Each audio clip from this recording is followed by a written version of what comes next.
সুপ্রিয় দর্শক, আজকের যাত্রাপথ খেজুরদা গ্রাম থেকে সাহারদা গ্রাম অর্থাৎ সাহারদা মেলা। তো এইখানে হচ্ছে খেজুরদা গ্রাম শুরু।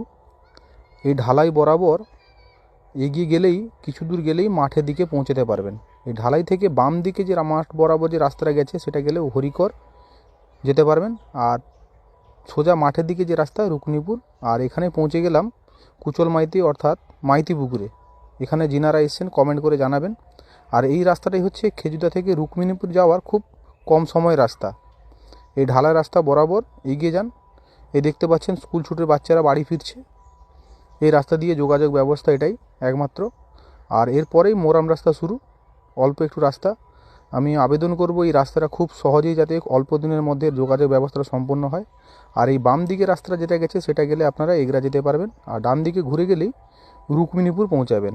এই রাস্তার বেহাল দশা, সবার কাছে অনুরোধ করব রাস্তাটা যাতে খুব অল্প সময় সারিয়ে দেওয়া হয়। বলতে বলতে রুকমিনীপুর মনসা মন্দিরে পৌঁছে গেলাম। এটা হচ্ছে প্রাইমারি স্কুল। এখান থেকে ডান দিকে ঘুরে গেলে আপনারা বালিখায় যেতে পারবেন, রুকমিনীপুর হাই স্কুলে যেতে পারবেন।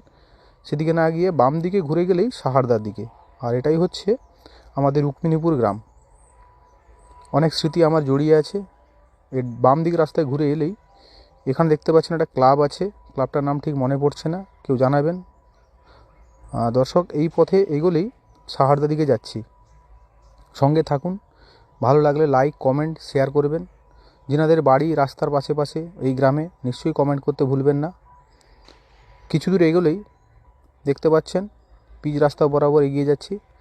এই টার্নিংয়ের মাথায় একটা মন্দির আছে। এই মন্দিরটা জানি না ঠিক কী, কোন দেবতার মন্দির বা দেবীর মন্দির, কমেন্ট করে জানাবেন। আর একটু এগোলেই এখানে দেখতে পাচ্ছেন ফ্রেন্ডস ক্লাব, রুকমিনীপুর ফ্রেন্ডস ক্লাব আছে।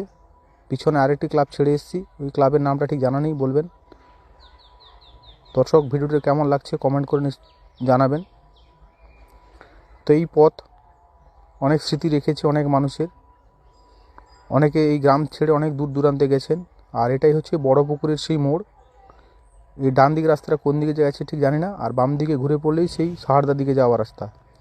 আর এখানে একটা রাস্তা, এই রাস্তাটায় পৌঁছে গেলাম বড় পুকুর। দেখতে পাচ্ছেন দর্শক, ঘুরিয়ে ঘুরিয়ে দেখানো হচ্ছে। বড় পুকুরের এই পুরো শেষ প্রান্তে একটা মাঠ রাস্তা গেছে। ওই রাস্তাটা কোন দিকে গেছে সেটাও কমেন্ট করে জানাবেন।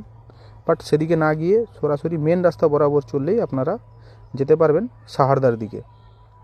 এই সোজা গেলে আবার এরেন্দা যেতে পারবেন। এই কিছু দূর যাওয়ার পরে এই টার্নিং নামার পরে ডান দিকে যাওয়ার একটা রাস্তা ঢুকে গেছে, ঢালাই রাস্তা। ওই ঢালাই রাস্তায় গেলেই কিন্তু আপনারা পৌঁছে যাবেন সাহারদার মেলা, যে পৌষ সংক্রান্তি মেলা হচ্ছে, দেখতে পাচ্ছেন দর্শক। আর এখানে আগামী দিনে সরস্বতী পুজো আছে, বৃহত্তর মাপের একটা, আপনারা আসবেন। আর এই রাস্তা বরাবর ডান দিকে যাবেন। এইখানে রাস্তা ডান দিকে ঢুকছে, এটা ঢুকলে সাহারদা মেলা যাওয়ার রাস্তা। এই দেখুন, এই ঢালাই রাস্তা বরাবর আপনারা এগিয়ে যান সাহারদার দিকে। আর সাহারদার মেলা চলছে, অনেকে আসুন। মহোৎসব প্রসাদ, মন্দির উদ্বোধন হয়েছে। যিনারা এই গ্রামের কমেন্ট করতে ভুলবেন না। কাঙ্ক্ষিত জায়গায় পৌঁছে গেলাম এবার। তো এবার দর্শক, এবার মেলায় পৌঁছে গেলাম। এখানে সাহারদায় মেলা ঢুকলে সাহারদা প্রাথমিক বিদ্যালয় দেখতে পাচ্ছেন এখানে। আর এদিকে মেলার প্যান্ডেল গাঁথা হচ্ছিল আমি যেদিন আসি। মেলা কিন্তু অলরেডি শুরু হয়ে গেছে। তো এটাই হচ্ছে সেই কাঙ্ক্ষিত জায়গা, সাহারদা প্রাথমিক বিদ্যালয়।